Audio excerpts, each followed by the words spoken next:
It's a show. How's everybody doing? I'm a person. We got other people here. Hey. Things happened, and that's it. Thanks for being here. See you later. It was a good show, guys. Goodbye now. That was good, yep. Great show. Amazing. Script has got his hand up. Awesome. Bye, I think we did everything we could. Well. Bye.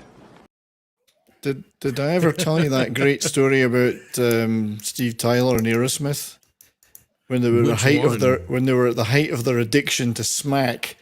They came out one night and they started with the song that they normally closed the set with, and Steve Tyler said, "Good night, everyone." Story. And he walked off, and they couldn't get him to go back on. He just wouldn't go back. He says, "The show's done, man. We did that song."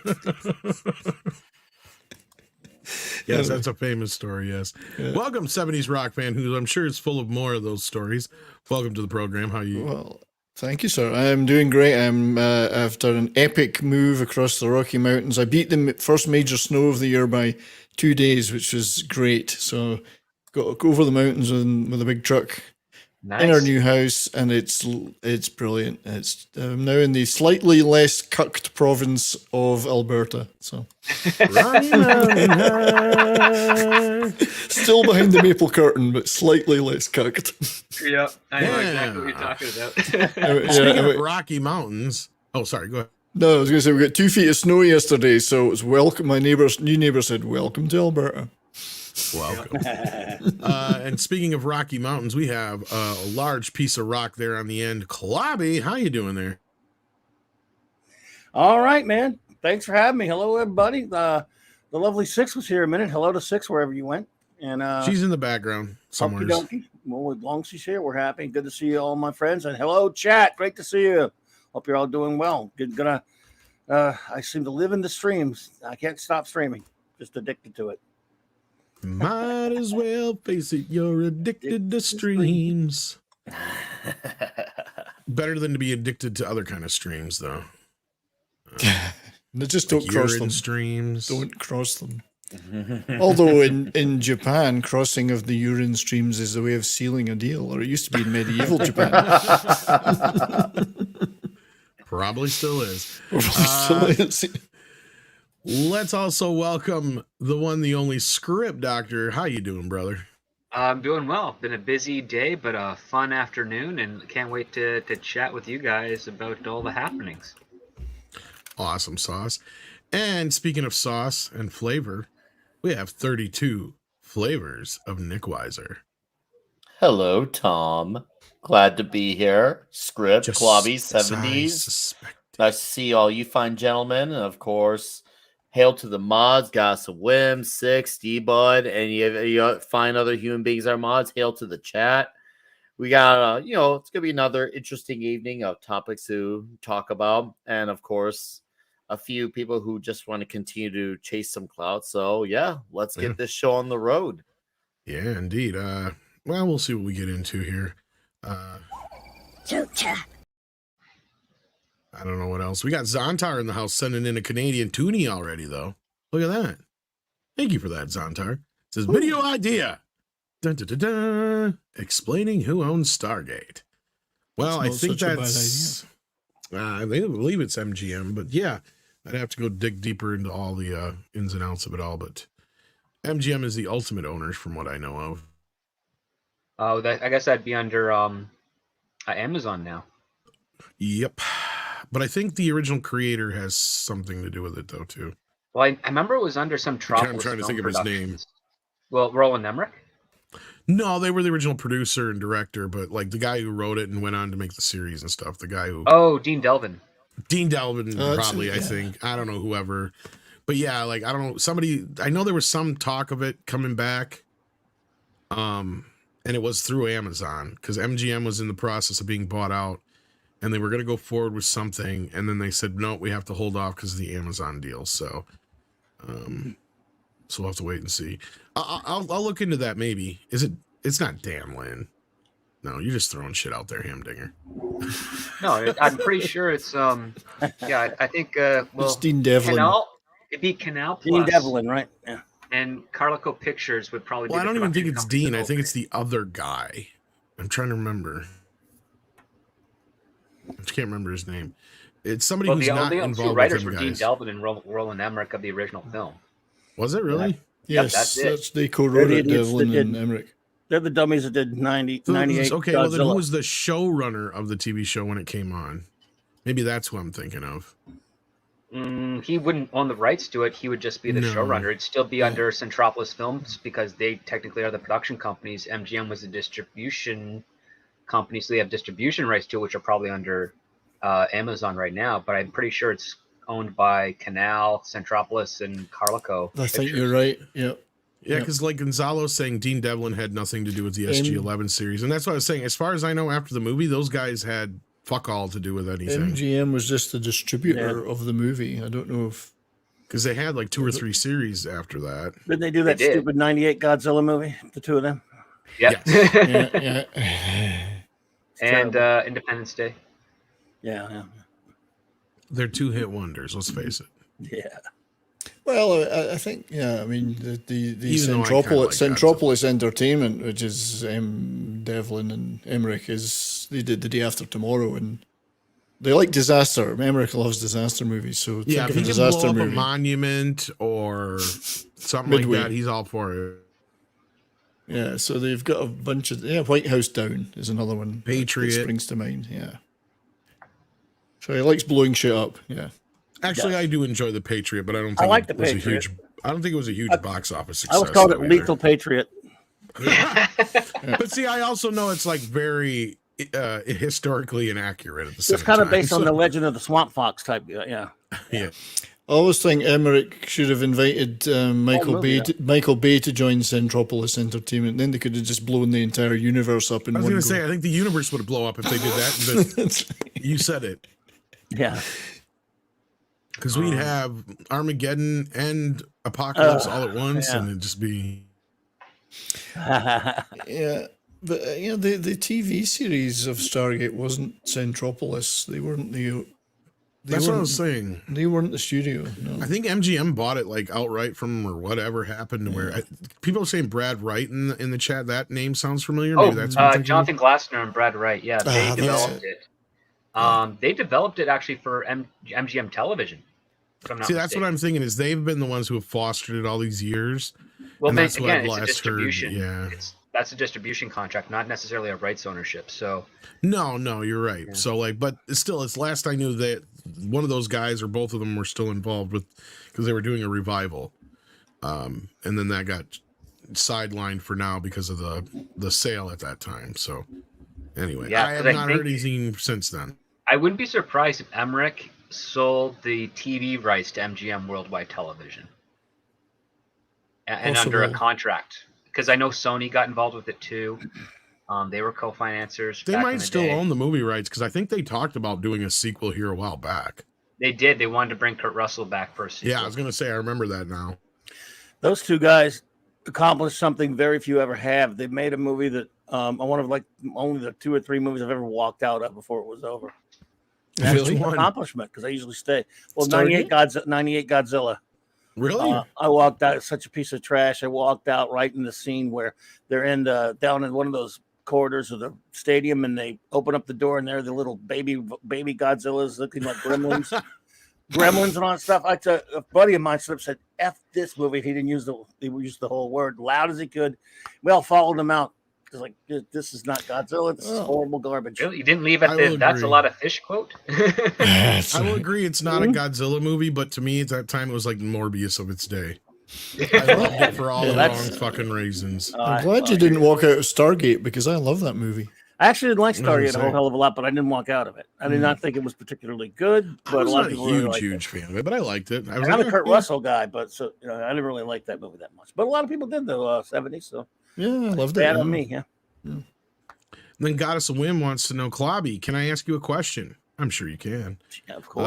But I don't know if you can answer it or not. How close was She-Hulk to the show and to the comics? I think this is a long-winded answer, if not. Yeah, a bit, but it's only in a superficial way. There, Goddess of When, and lovely to see you. nothing like its original series, the Savage She-Hulk, lasted about 25 issues. It's zero like that. It's mostly the most famous of all the She-Hulk titles ever was John Byrne's Sensational She-Hulk from the late 80s into the 90s. It superficially borrows a few tropes from that, but it's really nothing like it, no matter how much anyone who defends the show claims that it is. There was a Dan Slott run later that people say that it was a little bit more like that. I'd be skeptical, but it's Dan Slott, so I'll never know.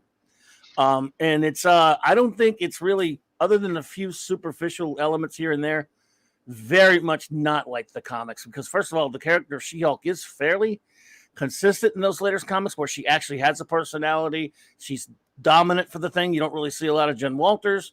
She is gregarious. She's kind of a fun-loving character, even in some of the later ones. And she's the character She-Hulk, and this is nothing.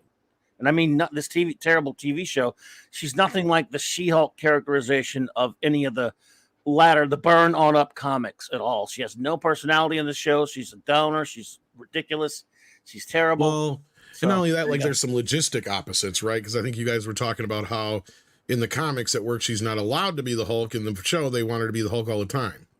In the comics, she loves being the Hulk. In the show, she kind of hates being the Hulk. So it's like in the Byrne one, she stays Hulk most. I mean, she's most of it she's the Hulk. Yeah, when she's been poisoned, if she returns to Jennifer Walters, she'll die. Exactly right. Yep. Here's another thing too, besides the origin, like which they altered to because of the women narrative. There's that one thing, but another thing that they obviously they contradicted themselves in the show. They're saying, oh, she has her powers in control from the beginning. She actually in the early Savage She-Hulk runs did not have it all in line. She actually needed a few issues before she had it down. So that is another thing that they straight up lied about. They said Michael Morbius cured her so that she could have control over the Hulk. Yes. Gal said, "Oh yeah, we looked at the books and yeah, she had her power right under control." Right? I'm like, that's literally a lie. Clearly they were just saying that because they're thinking as long as we say that and normies read it, they'll believe us. So, and it says like when you actually show them receipts, like, no, I call BS on you. This is a lie. So exactly, because the best you could actually argue is Bruce Banner's ability to become Smart Hulk, which changed his physiology as the Hulk and Bruce Banner, is what transmitted to Jen. So she got the improved Hulk version in her blood already. So why would she be savage and crazy at that point? Because it's not the same. It's a later evolution of Hulk, if you want to call it that. Yeah. No. Whereas opposed to the initial violent, crazy Hulk that we saw in the comics, where of course he's going to have that thing. The blood's not refined. He hasn't broken that barrier between the Bruce Banner consciousness and the Hulk consciousness. And he said he had to go into the Gamma Lab to do that in the Avengers movie, right? So yes, she's a benefit of already his hard work. She is, and to capitalize on top of it, in the books, she's a far better lawyer than she is in the show, where she relies on a bunch of Hail Marys to get by that she barely gets by with. So that's another thing. She's not a good lawyer in the show, like at all, which is kind of weird because, like, don't get me wrong, it was cool to see Matt Murdock absolutely mop the floor clean. But at the same time, it was just like it made you realize how much more incompetent her character was at being one. And you're thinking about the books, which I've obviously read. I'm like, wow, they made her a crappy lawyer, like really badly. I don't think they noticed it, the writers, because I think they're just that oblivious. But they did. If you look at from a perspective of not just the source material, but comparing her to Matt Murdock, she was not a good lawyer at all. Everything about the character in the show is absolutely nothing like the one in more of her popular comics. She actually loved being She-Hulk in the comics. In this show, she doesn't like it at all. It's garbage. Guys, women, to answer your statement about you could buy, obviously, if you want back a collected editions, they have collected editions that should be fairly easy to find. But as far as what was like that in the books specifically, because I or Klobby can attest. Very little or on a superficial level. Yeah, it's about what, 50 or 60 issues? Which one? Sensational She-Hulk? Savage Sensational, or Sensational's 50. 25. And Savage is 25, Sensational's 50. Byrne didn't do all of them, but he started it. Byrne did less than half. She's tall and she's green and she's a Hulk. That's what she is in the comics, ain't she? Yeah, I mean it's not I'm being the show. facetious. Yeah, no, I hear you. But I'm saying the show only on a very superficial level has really anything to do with the comic. First of all, because the most important thing about the comic, especially the popular ones like Burns' run, and then later, which is popular because of her characterization. She's crazy. She's out there. She's gregarious. She's fun. She's outgoing. And she's kinda annoying to some people, but I mean, She's really she's outgoing. yeah. she's kind of like one of those. She's one of those girls who kind of like to hang with the guys, type of thing. She could easily hang with the guys and have fun doing it. In this show, they made her this. I know every guy sucks, and yet she's somehow so reliant on them, despite her claim of them being so bad. Every guy sucks, but she still wants to sleep with them all. Of course, she's one of those. You know, but the thing is, in my opinion, and this is a little obscure inside baseball type stuff, but as far as comics are concerned, but John Byrne, when he took her, because she was just kind of more of a relatively attempted being a serious character in her first series. Later, he put her in Avengers and he put her in the Fantastic Four, which annoyed me. But when he gave her own series, he basically was doing what was kind of Marvel's version of Ambush Bug. But for those who don't know who that is, it was a very silly fourth wall breaking series from the 80s from DC. And as you know, Marvel see, Marvel do. DC see, DC do, by the way. It works both ways. They rip each other off the time. I think his She-Hulk was definitely his answer to Ambush Bug because he broke the fourth wall, did crazy stuff, walked outside of the panels, and did all kind of nutty stuff. But she was also fun and gregarious for the character, people who actually liked the character. This TV show has other, like I said, superficial similarities, and it's about all. Sorry. No, that's pretty accurate. Because you're right. When she was part of the Fantastic Four, she wasn't even used well. Yeah, I hated that. Ugh. Byrne never takes blame because he blamed that on Jim Shooter about her being forced to put her in the Fantastic Four. But yeah. Well, what's here also is kind of funny is that when Byrne took leave from Sensational She-Hulk, they would write in this comics how editorial kept on trying to get him back to finish off the book, and he wouldn't. It's like, yeah, that seems about right. Yep. But there's the thing, Goddess, and when people who are fans of that comic like it because she was fun. The She's show very was fun. no Her fun. and Wheezy are great. I was so disappointed there was no Wheezy in She-Hulk. No See, Blonde there's Phantom. a reason why we. Oops, sorry. Go ahead, script. I'm sorry, like Wheezy was Blonde Phantom. It would have been so great because she was such a fun character, good assistant and mentor figure for Jennifer, and it's such a disappointment. There's a reason why we don't understand the logic of the relationships in the show. Okay, and we got to remember it's because it's them trying to make a woman act like what they perceive men are. You have to remember that. So this whole idea that she will still think that all men are stupid and horrible, but yet want to fuck them, because that's what they think men think of women. Mm-hmm. That's right. That's right. Good point. So you have to remember every time we get one of these characters like this, that's them commenting. Because remember, that's how they always push it too. She's all strong, powerful women. She don't need no mans, and she can be a bigger man's and all that. Like that's the whole thing. It's always what it is. It's them taking the traits that they think are male traits and applying them to a woman, and it really is just through this funnel of bullshit. And that's why we're all just kind of looking at it going, this doesn't even make any fucking sense in the real world. And it doesn't. None of it does. Just like Andre said, that one dude in the office who's all like a jerk to everybody, there's no way that motherfucker makes it 2 days there without unless getting he's the best lawyer in the firm. That's exactly. The thing. Like, yeah. Because don't get me wrong, I've worked at a lot of places that are outside of the industry where you have guys that are just like that. And you're like, how are they here? And it's like, well, they're either very, very, very good at their job, or they're connected by way of family or money or something of that nature. Those are the only two real ways. Because I know of a negotiator who I still believe is still part of Toronto City Council who has a lot of illegitimate children with former staff members, and he's still there. And you think he survived Me Too, and that means he's very good at his job. So it can happen. Maybe that was his job. Oh no, his job is one of like the key negotiators for city and unions and He's stuff. there to serve the people, He's there script. to serve somebody. Exactly. Serve lots and lots of young women with his seed. Mm-hmm. Clearly. Booking hotel rooms with only one bed, and he's bringing a team of Takes him talent. and 3 female assistants. Saves costs. He's saving the taxpayers' money already. That's right. Everything you're saying is a bug, I think is a feature. It was a sacrifice, but he made it on our behalf. Oh yeah. He's adding to the future. Indeed. Joe Pat 87 says, anyone here from Warner Brothers Discovery's earnings call? Thoughts? Well, Valiant is hopefully going to pop in here at some point and give us a lowdown on all the ins and outs of that. The only things I've heard so far is just a lot of stuff we already kind of knew for the most part. But yeah, we may break into a little bit of that when he gets in here.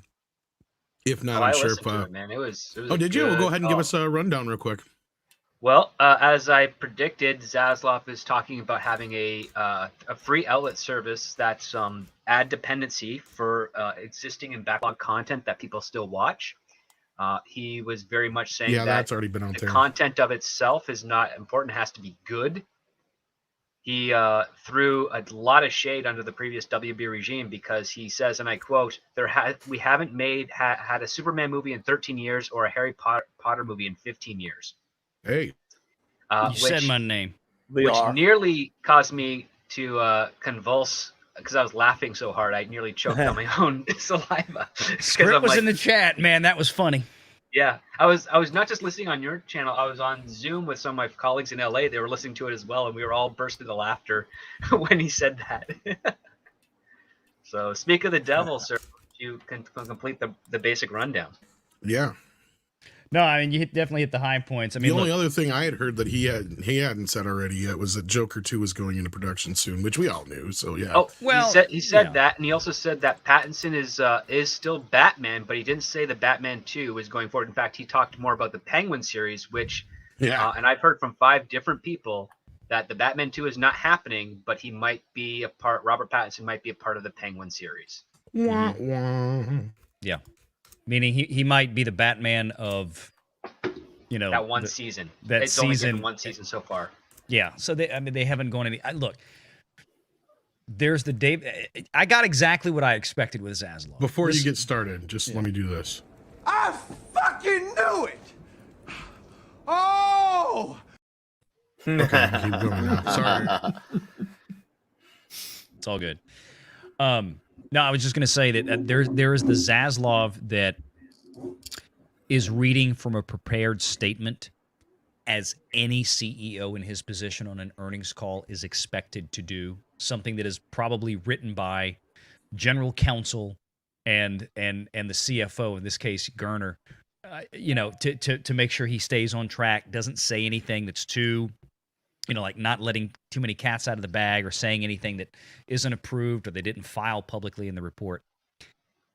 Then there's the David Zaslav that I frickin' love, which The is the heated David guy, right? Yeah, he was the David- heated when he was talking about that. when Who Zaslav is goes this? off script, and meaning like when he starts getting the Q&As at the end, that's what I was really waiting for, and it did not disappoint. When you get the Zaslav that's not reading the statement, but somebody from Goldman Sachs or Credit Suisse or JP Morgan or somebody ask a question about something and so on, and Zaslav just grabs it and then just starts going into launch mode because there's no script in front of him and there's no filter. Nobody's going to stop him. That's when it gets fun. And this is when he makes comments about, look, we've got some of the greatest IPs in the world. I don't want to sit here and, complain about the former leadership from Warner Brothers and AT&T, and I'm paraphrasing this part, but they sucked ass. They didn't know what the hell they were doing. They didn't prepare this company for the next 10 years. They sat around with their thumbs up their butts. Now, of course, he didn't say all this, but he did. It was the subtext of how he answered the question. And then he goes into, look, we haven't made, Warner Brothers, we haven't made a Superman movie in 13 years. We haven't made a Harry Potter movie in 15 years. And like Script and his friends, you could go watch the stream. I'm sitting there and I'm like, because I'm like, what? There have been movies related to those franchises, but I know what he's saying. It's like they have not had a movie titled Superman. They're within the title, number one. Number two, he obviously doesn't think that the Snyder version of Superman was Superman. At least that is one interpretation that could be made. Wait. Say that again. Imagine my shock. that he did not, at least one could interpret his comment as saying that there has not been a Superman movie in 13 years from the studio. The other part, the Snyder part too. A lot more than 13 One could years. interpret that as him saying that he does not see the Snyder version of Superman, not Cavill himself, because we all know what they've recently done with Cavill, but right. the Snyder version, the darker toned Superman, was not Superman. And he'd be right. He's correct. And Although then I he was- says the same thing. He throws Harry Potter in there. Yep. What if we had? We have had 3 movies with the wizarding world of Harry Potter. Fantastic Beasts and Where to Find Them, none of which, the first one did decent, right? But the next 2 were bombs, were just duds for the studio. Oh, yeah. He just disavowed all of that. And then, and I'm going to talk about this more in a video tomorrow, and I thought, and a lot of people didn't catch this, he specifically said, because earlier in the call when JB Perrette was talking about like some of the gaming, like they have the new Harry Potter Legacy, that this is a huge game for them that's coming out. This is going to be a big to-do. This is the thing that you have a lot of the wacko, wokey lefties out there making all kind of stink because, of course, J.K. Rowling to them is persona non grata because, you know, she has a brain. She said words that were true. Yes, she said words that were true. And wait a minute, but he, on the call, he's like, we have this, we have that, we still have Lord of the Rings. Kind of chucked it on Amazon there. We still have Lord of the Rings, we have this. He's like, and you know what? We'd love to work with JK going forward to get some more. If she's willing to work with it, we want to get some more Harry Potter. I'm like, oh, dude, he's getting canceled tomorrow, bro. He said, I want to work with JK Rowling. I'm like, God, I love this guy. He just don't give a shit. His whole thing is, and he said this during the call, when we canceled 37 programs recently and all this, we did not cancel. We did not get rid of anything that was helping us. Those were his exact words. They were. We did not get rid of anything that was helping us. I'm like, now, again, that was not part of the scripted, report. That came during the handcuffs off Q&A session where Zaslav just Well, that's exactly what we've been saying, right? Like, and wait, he made a comment. I He made lost a it. .03 talking about why are they spending millions of dollars on a .03 show when Big Bang Theory is doing 10 times that on Tubi and everything else. I wonder what show he was meant when he said that. I wonder. Wait a minute. He actually, I lost it. I don't know if Script, you were there for this part. I think you came in after. But he said, trying to get the return on investment on these shows, he actually used the word the VIG. Mm-hmm. I'm like, oh my God. I'm like, where's Chili? Somebody even in the chat went, where's Chili Palmer? He's running Warner Brothers right now talking about the VIG. I'm like, I love this. It was priceless. It was absolutely priceless. And that's why I love these Warner Brothers earnings calls, because Zaslav, most of their CEOs, even when they go to Q&A, they're still in a very polished kind of CEO mode. They don't really get too far and deviate. There's a big difference in tone between first part of the call Zaslav and back half of the call Zaslav. And that's where the fun shit happens. So, yeah. It really was. And the fact that he was actually citing other platforms, other competitions, and how he thought he presented the way to exploit that. Because at the beginning of the call, I put in the chat, like, I hope he's going to announce or talk about the network model for streaming service. And that's basically what he did. He talked about the AVOD. He talked about a secondary tier of HBO Max, and he basically said, we can still make money. He actually cited shows like Bonanza. Like, people are watching Bonanza three sites, and they're able to get that audience in there because they're able to say, hey, it's already formatted for commercials. We can sell commercial ads on that through secondary and third tiers and make money. It's like, oh, you mean like the network model that I've been talking about for 5 years? Well, Script, even more than that, I don't, and again, I don't know which part you came in on, because this might have been, I don't remember if he mentioned this in the same, that same segment, or if it was earlier. But one of the things when he talked about AVOD, there was the acknowledgement. He's like, look, there's a large part of the market out there, because I think one of the questions was about China and India and all this kind of stuff. He's like, look, you go out there, you try to do a subscription streaming service on, it doesn't work because the RPU numbers, obviously in places like India, kind of suck. He said, but I was there for that. Yeah. Okay, you did catch that part, because he mentioned, there's 2 billion people on the planet right now that are basically 100% serviced by an AVOD model or a broadcast model. He's like, we don't have to try to go in there and institute a new pay-for model streaming service, SVOD or PVOD. We need to go out there with this classic content that's sitting here dormant.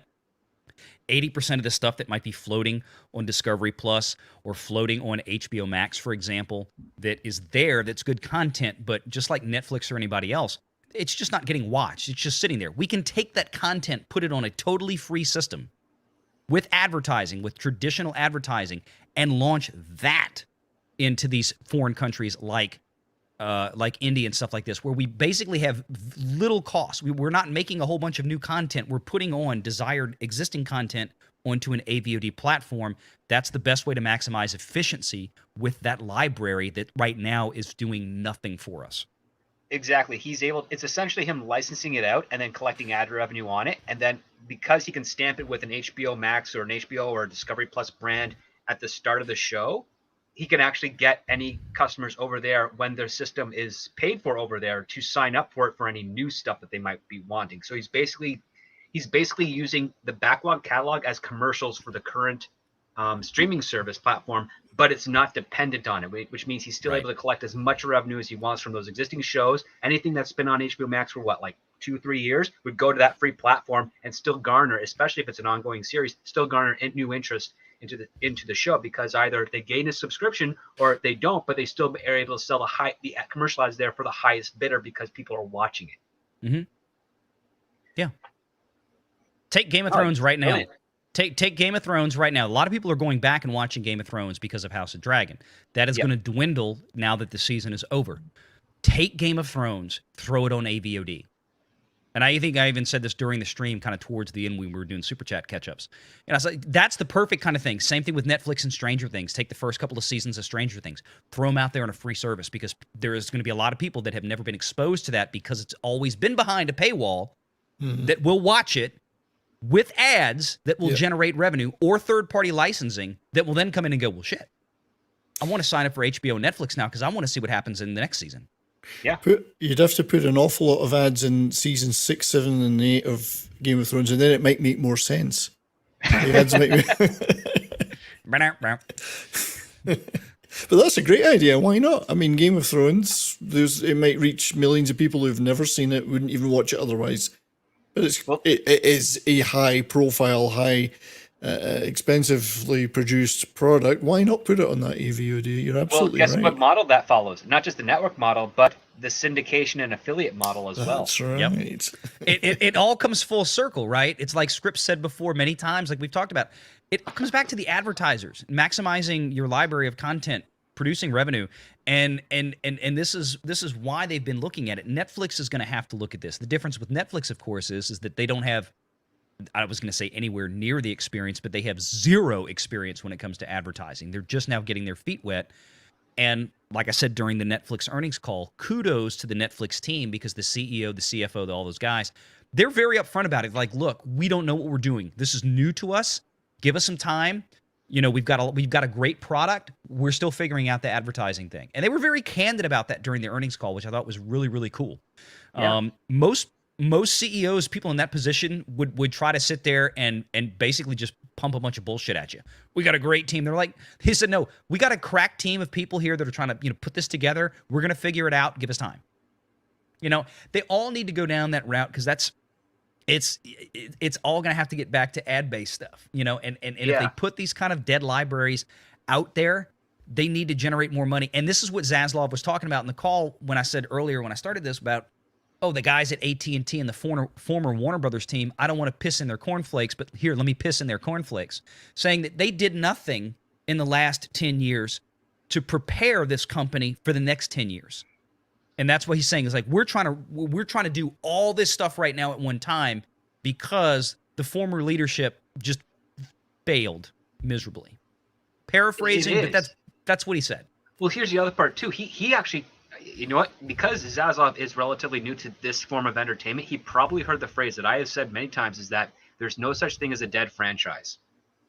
And when he started looking at the numbers and he started looking at all the backlog of catalog of shows that are on AVOD or being bought on DVD from Amazon and stuff, and he realized, wow, there's people still watching this, and they're watching it at a higher rate of numbers than some of our new content. That's true. There's no such thing as a dead franchise, and that's why we had the earnings call that we had today. That's why he's talking about the basically the back catalog has still value and will always have value, and he basically identified it as it has value because it's good. That's what he talked about. Stuff is good. We want people to watch it because it's good. That's why he was like, we didn't cancel anything that was helping us out. Like everything they canceled he was politely saying was terrible. Oh, Jesus God. Oh, my God. That fits you remarkably well, Tom. It's Batgirl. It's going to be the best thing ever. Zaslav is awesome. But here's the other part, too. Paramount is the closest one to take a cue from this because they've already got some successful shows on Paramount Plus. So if they listened to this earning call and saw that, and then I think they have one next week. If they don't cite something similar to that strategy on their next earning call that's coming up, Paramount if it's not next week, no, I think it already happened, didn't it? Did Because it already happen? Paramount was one of the ones I couldn't cover because of when it was scheduled. Earnings date, it was yesterday.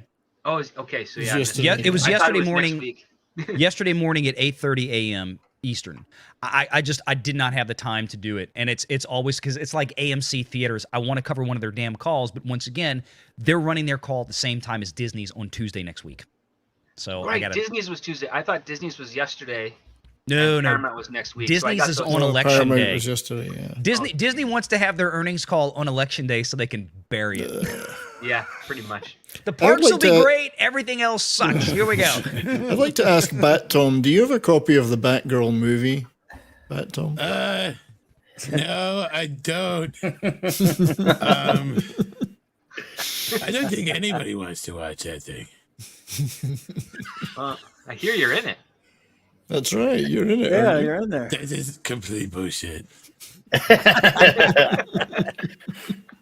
So No, I would remember if I was in Batgirl, if you knew what I mean.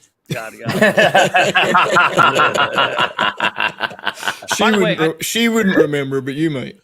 I don't know if y'all saw this. I haven't read the whole story, but Script, since you mentioned Paramount, I totally forgot. And again, it's one of these things I just don't have time to cover it all.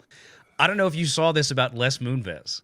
Yeah, 30 million. Oh. 30 million for the insider trading shit. Insider trading. Yeah.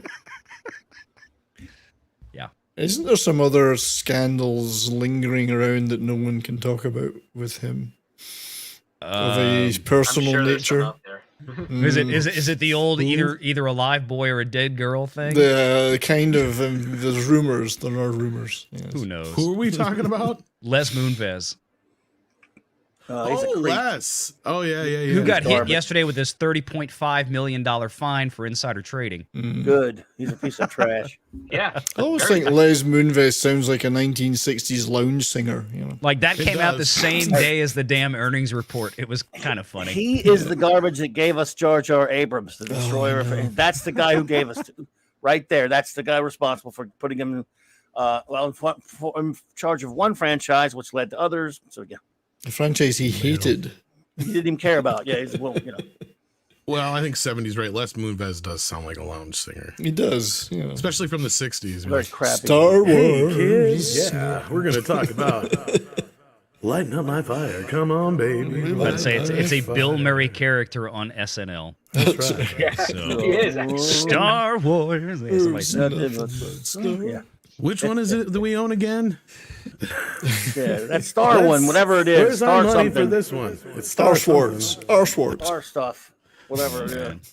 All right, gentlemen, I gotta get rolling. I got a few things to thank do you, here, Valiant, but for, yeah, hopping I in had here y'all on. and I was giving us, listening in the background. I was like, let me wait till they bring it up, Big and then I'm like, Thomas again. Yeah. You've got to go watch the replay of the Paramount earnings call. So basically, you have good that's one of the sliding things I gotta technique. do. Yeah, I've got it. I'm doing some clips right now from the Warner Brothers one, so I'm hoping I'll put that out tomorrow with some of the stuff we just kind of spilled here. So just make sure y'all go watch the video anyway tomorrow for me. So, but in any case, no, thanks for having me on, and had a blast. And I'll be listening in the background. I got to get some editing done, and then a few other projects. So, gentlemen, and I use that term loosely. All right, youngster. Appropriately so. Play ya. Damn right. Cheers. The one thing I noticed about the Paramount call was that Bob Backish said that Halo performed well and brought new subscribers in. All 13 of them, really. Yeah. That stood out for me, that sentence. It may have lost them about 2,000 subscribers, but Well, when you have 12 viewers and you That's have right. 13 afterwards, that's gaining That's viewers. right, yeah, that's Viewer. true. That is Well, the the other truth. 12 leave, of course. Then. a few new and all the other ones are gone. However, they do. Paramount Plus does have some stuff. They do. Yeah. They got Beavis and Yeah, Butthead. People are Beavis and saying Beavis and Butthead. Butthead, The Offer, 1883, and stuff like that. So it's okay. They're not making any money, but they're okay. They should know. That's true. That's true. Yes, they've probably got a little shrine to Tom Cruise now in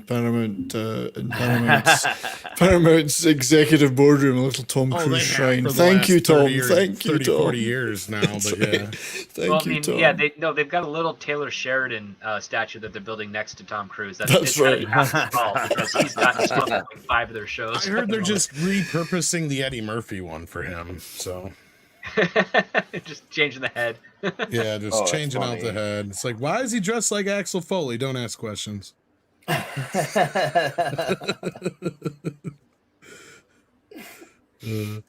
was a funny thing is that Eddie Murphy and Tom Cruise basically, like, I mean, they bankrolled the Paramount in the 80s, right?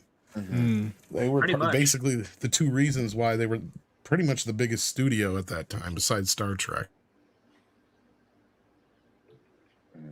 So yeah, that was basically the earnings call. Was there anything anybody had to comment on that? I mean, obviously, a lot of what I've been saying is coming true, or it appears to be. That my sources on Zaz are pretty goddamn good. Well, he was very. He didn't say much about what's going on with DC. He didn't talk. He did talk about Black Adam passively, but he didn't say that it made money. He said that it's part of the synergies, which means that's most likely going to be a loss leader on the projections because it is underperforming by $50 million for its budget and genre domestically. He did talk about how the creative team of Gunn and Safran are looking to develop great stories and actually nurture and foster talented and great writers to create the shows and movies that they want to put on, that they want to explore with DC and also with HBO Max and whatever that will be. He did acknowledge the interface issues of HBO Max and that they have to try and work that and make that That's better. good. Yeah, it was actually it was one of the better earnings calls because it felt like they had more of a plan compared to the previous one. And then that just goes to reinforce what I've been saying, what a lot of us have been saying on this channel on Midnight's Edge, is that Zaslav is a data guy. He gets as much information as he can, and then he makes a decision. And from that, he bases off the response to see if that's the right decision or not. And so we've actually seen this. Like he's in 6 months, he has figured out a very possibly better way of doing streaming and monetizing cataloged content than any other of his competitors have at the moment. Yeah, I think that he's doing exactly what he had set out to do, and it sounds like he's kicking ass and taking names, and I can't wait to see what he comes up with. So let's get back into these super chats, though, while we're at it. Das Wolfen says, Klobby, that wasn't Godzilla, that was an iguana. So that was Yes. If you want to see that iguana get his butt kicked by Godzilla Jr., Godzilla Wars from 2007, he does just that. It's hilarious. Yeah. Nice. And Daramuth says, I enjoyed the Showa era Godzilla. Yeah, I love Godzilla. Speaking of Godzilla, it's Godzilla Day. Did you guys know that? Oh, did not know that. I wish I'd gone to the theater. Godzilla versus Mechagodzilla, I think, has a Supposedly in some theaters, yeah. Oh, I wish I could see our that. buddy Classic Comics is going to see that. He said, "I'd love to." And we got an announcement from Toho. They're doing a new Godzilla movie in 2023, or at least it'll be out in 2023. So there you go. 1 year from today. Wow. Nice. So Hopefully it's good. it's exciting. It is. I don't think it's going to be a sequel to Shin Godzilla, but we'll see what it is. I think it's going to be a complete revamp. It will be. You know it. Yeah. Hopefully they won't say, hey, we got to get you a cure for humans, because I don't care about them in those movies. They'll show us how to make a Godzilla movie. I would love that.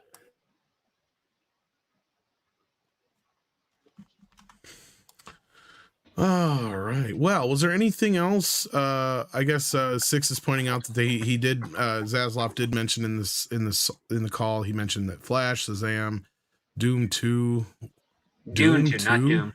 No, okay, Doom. Dune 2. Dune. Okay. Yeah, Yeah, a Wonka well, prequel, which I think is a bad Yeah. idea. Color Purple prequel, also I think is a bad idea. Bad idea. Chuck Lorre Aquaman is and producing Blue Beetle. a show about bookies, gambling bookies, apparently, for them.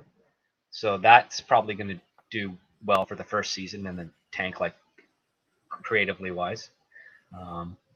Because he did Big Bang Theory, which again was okay for the first season, but then its quality sucked, but its popularity grew. It's a very weird show.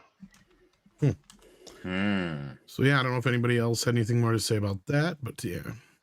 And then we've got Michael Carney, who is a new member. Thank you for that, Michael Carney. And then Bryant Barth, who's been a member for 2 months at the maximum effort puppy level, says, "Hail! Did you hear that George R.R. Martin is 3/4 done with Winds of Winter? Do you think him not finishing ASOIAF, whatever that is, screwed the series? Also, thoughts on book series?" Brian, I wish I was a bigger fan of the franchise, so I cannot comment too much on it. But if these other gentlemen are, they are free to do so. Not knowledgeable, so I get nothing there. Listen, if it took him this long to get 3/4 done, do the math to see how long it's going to take him for the last quarter. That's right. And it's a logarithmic scale. The closer he gets to the end, the longer it will take to get there. There you have it. But it's interesting we're measuring books by fractions now. Like he knows explicitly where it's going to end, I guess. I've got a great exactly half this of a many pages. It's I've got a great half of a book here. It's brilliant. The other half not so good.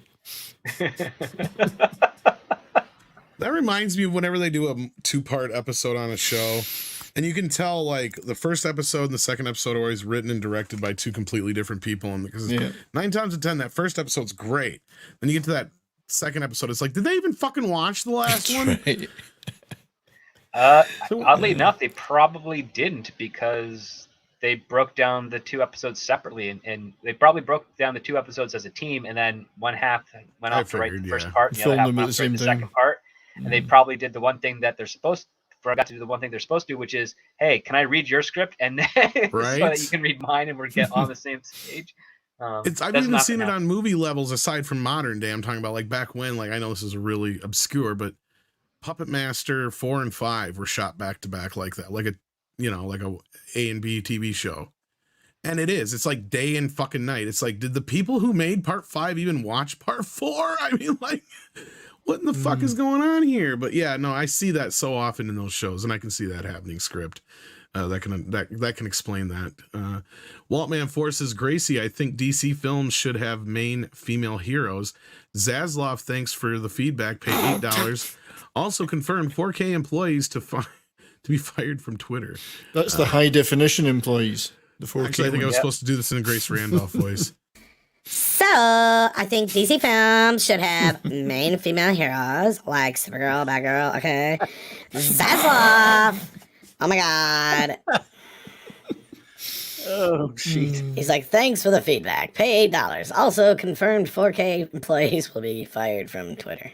There you go. Jack White says, do you guys think that Disney is going to purge the woke freaks at all? Just got back from watching One Piece film and it was fun. I think my son's at that right now. Somebody has some pictures of Bob Chapek. Well, with that voice you got there, Tom, it sounds even funnier. Sheep with sheep. Somebody's got some pictures of Bob Chapek somewhere. Mm-hmm. He has done a complete 180. He's Maybe drinking he some has his own brand Kool-Aid. of woke that he wants to use, and he's like, my woke is better. But I don't know. I mean, like, again, yeah. I could buy into the 4D chess only so long script, right? Like at this point, he's playing like 5D chess. It's like, no. We're getting to QAnon levels of shit. He's playing checkers. That's the problem. Yeah, exactly. The direction of the company has been a lot slower than other directions. Like Paramount turned itself around, at least more around in the last year than Disney has in the last 2. that says something, which means that whatever, like whoever these ideologues are, they're in as very, very deep, and there's probably not a majority, but enough of them on the board of directors to, if JPEG does have plans to clear out that tumor, so to speak, they're holding on to it, and I don't think the other majority is probably being. There's probably some backhand dealings going on in the board. Be like, yeah, let's hold on to it for another year. We'll collect some more ESG money. We'll tap that out, and then we'll cut it off or something of that nature. I think the next earnings call he does, you've got to look at his eyes and count the blinks and see if it's Morse code. Next video call, SOS. Yeah. I think he's still a bit of a hostage. Reimagine Tomorrow, somebody mentioned. He's not driving the ship fully. He Probably may be not. he may be at the wheelhouse, but someone else has still got control of the engine. So, I mean, Michelle Rajwan got demoted at Disney, and I haven't heard of anyone stepping into that vacant spot yet. That's concerning, because if there's not ready to push someone in there, that means that they're not ready to push the president out. They've not suffered nearly enough financial pain yet to wake them up from their woke slumber. From the woke. Yeah. They've not suffered nearly enough pain. There's still slush funds floating around. There's still money coming in. Now, the Shanghai theme park closing may hurt them in the short term. So there's the Shanghai park. There's the SEC investigation, which is still ongoing, moving very, very slow. Yeah. Disney's not going to have a fun decade. I thought that was over with, the whole thing, because I thought. Nope. Oh, was that just that lady's lawsuit or whatever? Is that what I'm thinking of? You're probably thinking of the civil suit. Yeah. Okay. Yeah. I think JPEG has probably seen the iceberg, but everyone else below decks doesn't believe it exists. I think Valiant. I trust Valiant's take on that. It sounds like Zaslav knows which way the wind is blowing, and he's not gonna fucking turn the other way, no matter what anybody else tries to tell him. Right? JPEG, on the other hand, he's bought into this bullshit. He's drank the Kool-Aid, or somebody's got fucking pictures on him. Because at this point, if he ain't playing some wicked ass 4D fucking checker chess, then this motherfucker is as dumb as a box of rocks, and he done fucked it all up. Because not only that, this guy could be Disney's gonna fall if they fuck this whole thing up with Florida. Yeah, pretty much. They haven't done anything to sort of correct that issue over at Reedy Creek yet, have they? Well, here's the thing, and this is what's got me all pissy now. He's been lobbying to Republicans over there. So he's got a couple on his side, but like it's still not gonna fucking work in the end. Because DeSantis is the one he's got a sweet talk, so. Oh yeah, that's not happening. Exactly. And that's not who he's been talking to from what I've read, so. I think he's more of a believer in this stuff than we would like to believe ourselves. I don't know if it's that or if it's somebody got him to believe that this is the future, that the woke is everything, and they've got the market cornered on woke, right? Like, I mean, that's... Well, the other part too is unless they convince them that they can do it at a cheaper price tag, because again, that's one of the things Chapek likes to do is he likes to not spend a lot of money. Well, that could be. He could be using a lot of these diversity groups to cover the costs. Because as we learned from that one article I brought up, that one writer, he was paid from an outside deal because of the diversity hire. So that could very well be. Jack White, I don't know if he's going to start purging anybody yet. He doesn't quite... Chapek doesn't have quite that power, but something's got to change over there. That place is fucked. Gabe A says, do you think Marvel and Disney would have to reboot their entire universe rather than course correct? I think it's too late to course correct at this point.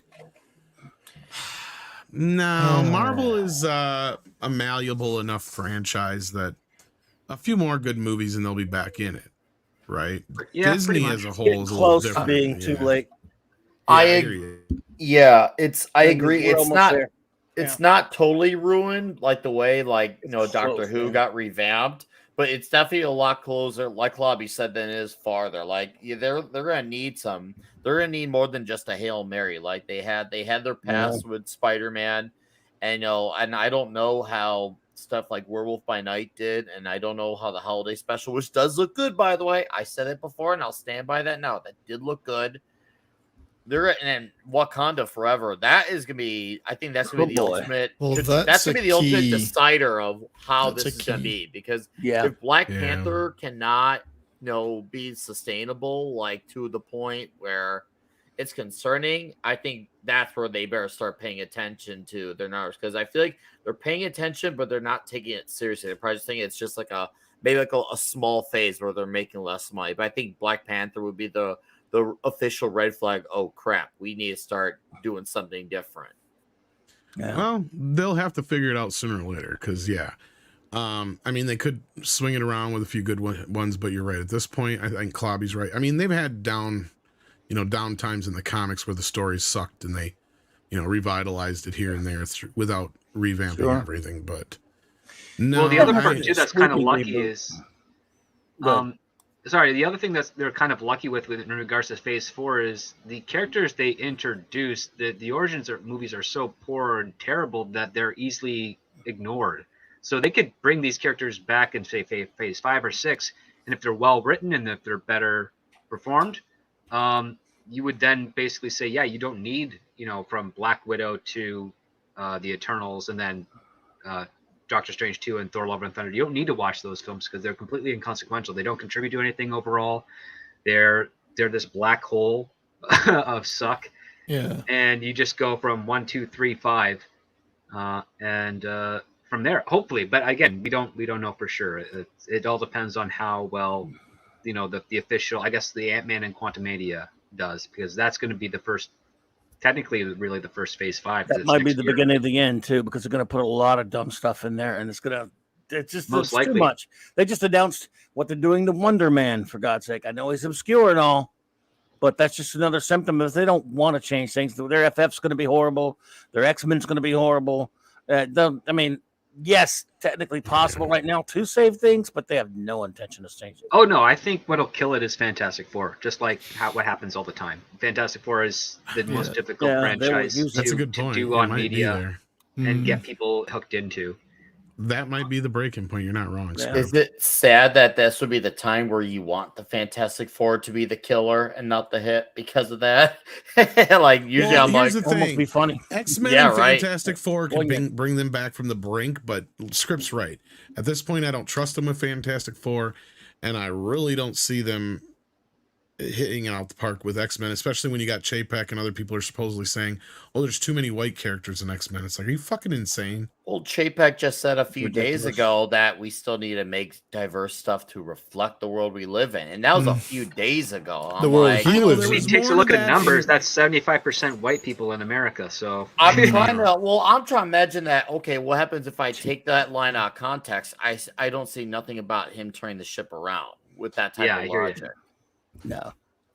I'm wondering how long it's going to take Chucky to leap onto Tom there behind him, and he's thinking about it. He's thinking about it. He's moved a few times. It'll be off camera. He's not dumb enough to do it on camera.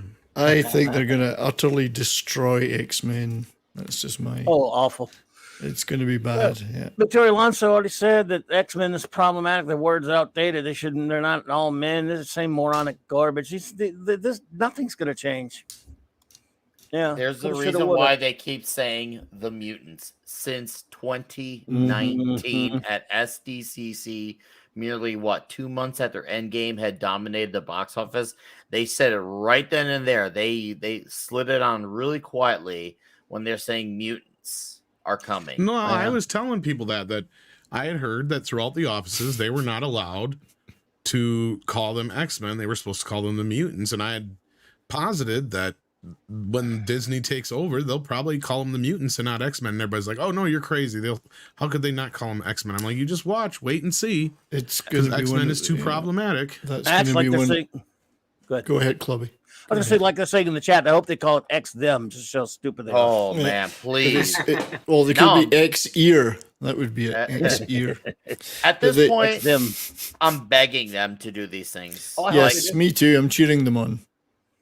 Like, I don't want them to even get close to doing the Fantastic Four, right? Because they I can't don't anyway. either. And as soon as you cast them incorrectly, which they will, it's DOA for me.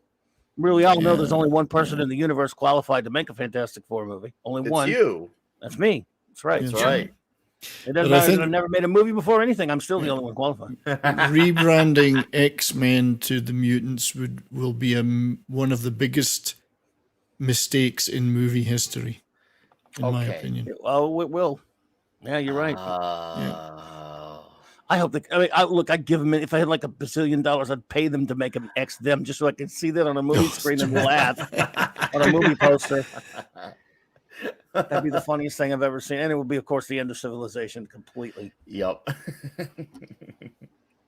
Which is bizarre when you think about it, because the original concept and the way it's been executed over the decades is really supporting their woke messaging, if you want to call it woke, but progressive messaging, that, you know, that they are outsiders and they do all have different personalities and powers and adaptations of humanity physically and mentally. Well, wokesters So aren't it's got outsiders. everything that you could want as it exists as a property today without having to make any changes to it. Pretty much. Yeah. And 20-something years ago, I'd agree with how some people in the chat are saying Brad Bird, because he was The Incredibles is really the ultimate of the best Fantastic Four movie we're ever going to get. But then I saw Incredibles 2. What a horrible disappointment. And now I think he's lost it. He went woke like the rest of them. The first Incredibles I love. I still watch man. that. Go here. I I, love it. still go back to it like Oh, to this day. It knew And, exactly what great type movie. of movie it was. That's why. Yep. So for me, I have no, even though as bad as the sequel was, I have no problem pretending that it doesn't exist because of how good that first one was. Oh, it's fantastic. There he is. Chucky's like, I'm taking over. Good thing he doesn't have a weapon. Since the Raiders fired Chucky, now he's got to have something to do. Chucky has succeeded. Oh, close. Oh, too funny. That's hilarious. Chuck, you gotta put that down. What Come on, Chucky Chuck. doesn't know is that Bat Tom's about to appear and defeat him. And he can't even get another job in the NFL. No. Chucky, Well, they just keep using him as a football. That's why. Because he did something. He said something bad in a private email, but never mind. Oh, Yeah. there we go. Chucky doesn't stand Wow. a chance now. Nope. What the hell? Who let Warwick Davis in here?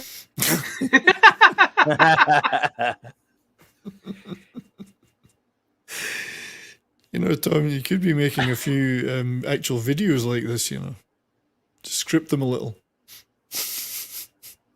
The problem is you can't see out of this thing, and you can't hear anything. Eh? What? Oh God. Yeah, I like tuna fish sandwiches. If you're going to make a Chucky movie, Bat Tom, I want Jennifer Tilly in it. Jennifer Tilly. Not only is she hot, she's a great poker player. This is the Ben Affleck edition. Thanks to Sean who sent this in. You can't turn your head or do shit in this thing, man. Like, I don't know how you superhero in this crap. I don't know. It's impossible. It's got the same problem as like 99% of all the cows except for Adam West and Christian Bale's in the second movie. Yeah. I had the Christian Bale one. I had to take it back to the store. His head's too small.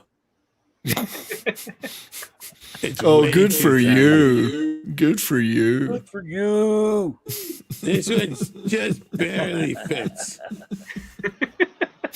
You can tell it's a slow news day.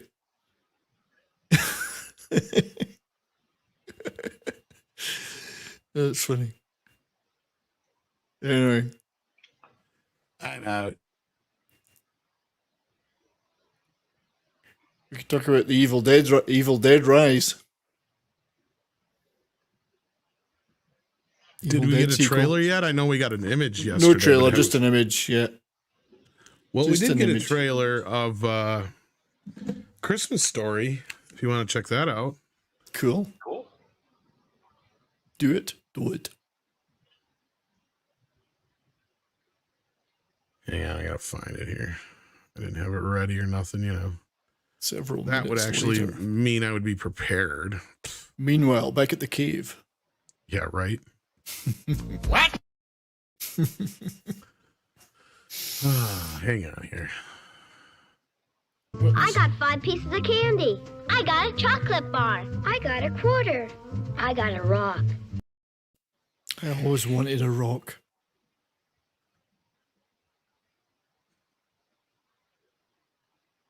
Shh.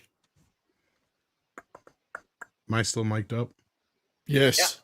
Okay, good. We're waiting for yeah, you I'm to still talk. looking for it. I didn't know. I thought I was muted and I was away, so I thought you guys would talk. Go ahead. If not, I'm looking. No, for we the damn don't trailer do here. anything without you. Christmas Story. Where is it? There it is. Okay. We have Warner Brothers. So yeah, full disclosure. When we first talked about this, I thought it was a bad idea. I'll admit it. So here's the trailer. Can't believe it. Yeah, it doesn't look horrible. It And actually I'm looks surprised they quite got- good. actually, I can't believe the Julie racism Meadows I'm to seeing. play the mom instead of the original actress because she's still around. That's because Melinda, Melissa. No, I guess she's retired actually. yeah, I mean, She's she's like still in her around. but 80s. she's in her 80s. I could see certain critics having a problem with it, though. Yeah, Yeah. certain types of critics about certain things that Outside you of don't the see in mother the though movie. script, Mhm. yeah. Outside of the mother though script, they have everybody back, all the kids and shit. Like, Yeah, I even his mean, brother this is takes back. place, I guess, in the 80s, right? No, well, no. The original movie took place in the 40s. I think this Yeah. is supposed to take place in the 60s, 20 years? I think it's set in the 70s. like late 60s It's or meant early to be the 70s. Rocky 1970s. clearly looks like he's in his 40s there.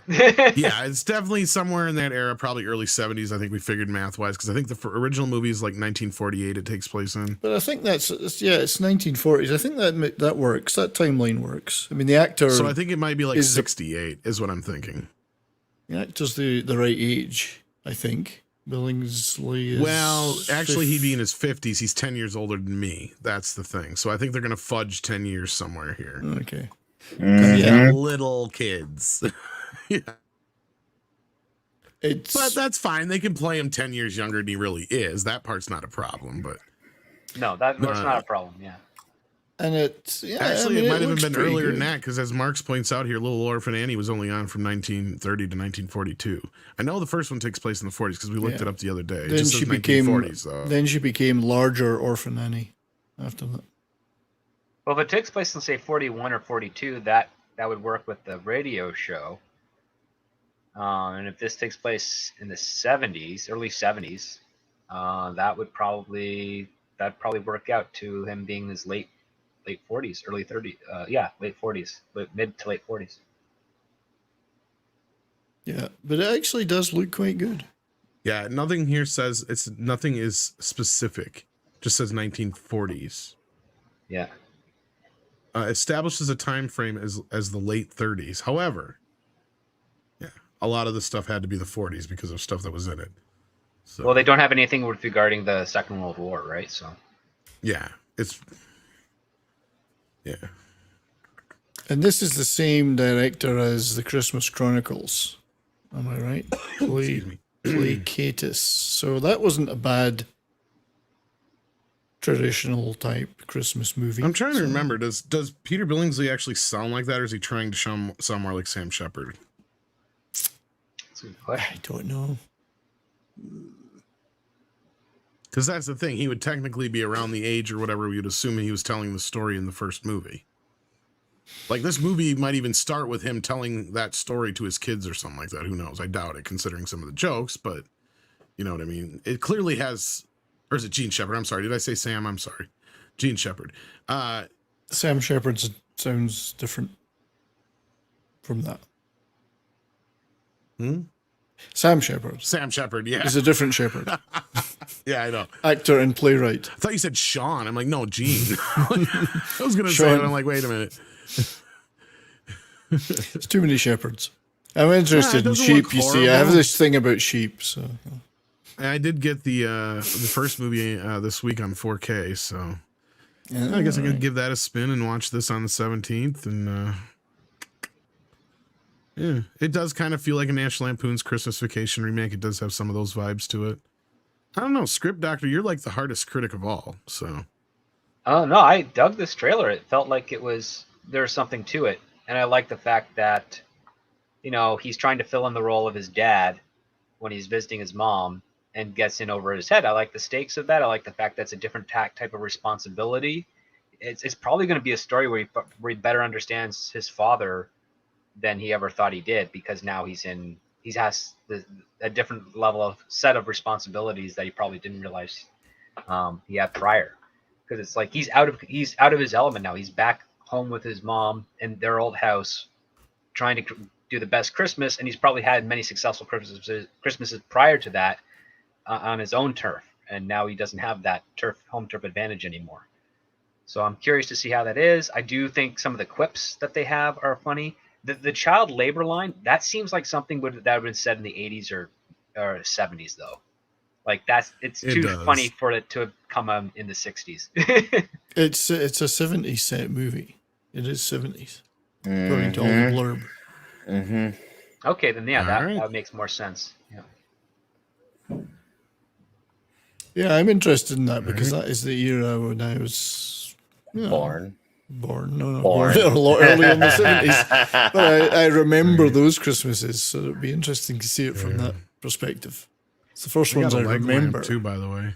Yeah. Now, is that getting a theatrical release? Did I miss something? No, it's HBO Max. Direct, HBO. Okay, HBO okay. So I Max. missed that part. And it's definitely aimed. It's a family movie. It's a PG, so it Vince could Vaughn do quite is well. a producer on it, and he and Vince Vaughn and Jon Favreau have all worked together for years. So Yeah.